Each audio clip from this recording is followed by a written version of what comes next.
And I also think that if there are going to be any changes to the policy, that it should be brought to our attention. Um, because if we're looking at this now and we're agreeing on things, and there are, after deployment, certain things you learn different things. I would like to see those changes, council notified of those changes. Also, um, policy changes. There have been talks about the police department enacting policies and then sort of changing them after they've been sort of implemented. Would that happen here with this policy around ALPRs once it's finalized? My response would be it's possible, depending on what the issue is. So we've already had some discussion regarding having two persons involved in the audit process. Those are the kinds of things that we need to maintain. If there's something that says that it's supposed to happen on a Tuesday and it works better on a Wednesday, some smaller detail, I could see where a minor change could be made. I don't see, the policy holding like, oh, we're going to have it on Tuesday and it moves to Wednesday. I think that's a minor detail that doesn't need to be included in the policy.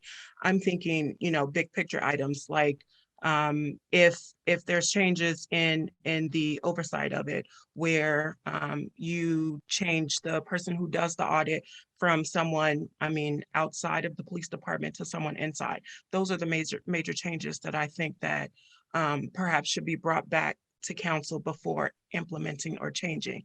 I think the biggest concern is this policy will be implemented, and then based on history, those changes are made, and council or the community isn't aware of those changes. So I think that it's important to also state that if policy changes, there needs to be some sort of communication that the ALPR policy has changed.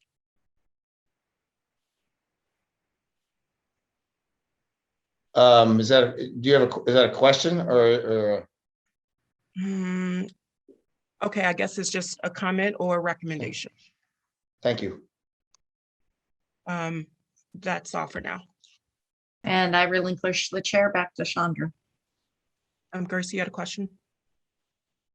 Thanks. Maybe if I could suss out a question from your comment there in that train of thought, that maybe a question could be, is there any requirement or intention to involve the public or council on policy changes in general? Because my understanding with other ones is that there's not. For use of force, or when we've talked about this, it's internal discussions on policy changes with no obligation for input or transparency for the public or council. So could you let me know if that is the case? Can I add some, Chandra? Or is it related to the question Grace just asked? Yeah. Okay. So Grace, one of the things, because use of force policy was something that came up in terms of this exact question came up. And so part of the resolution that we wrote when we did de-escalation and transparency was we wrote into the resolution that updates to the use of force policy have to be brought to city council, not for approval, but at least for an update and for comment. So it is traditionally that we don't have comment on policy, but I wanted the public to be aware of any policy changes, significant policy changes to the use of force. So I just wanted to give you that background. Thank you.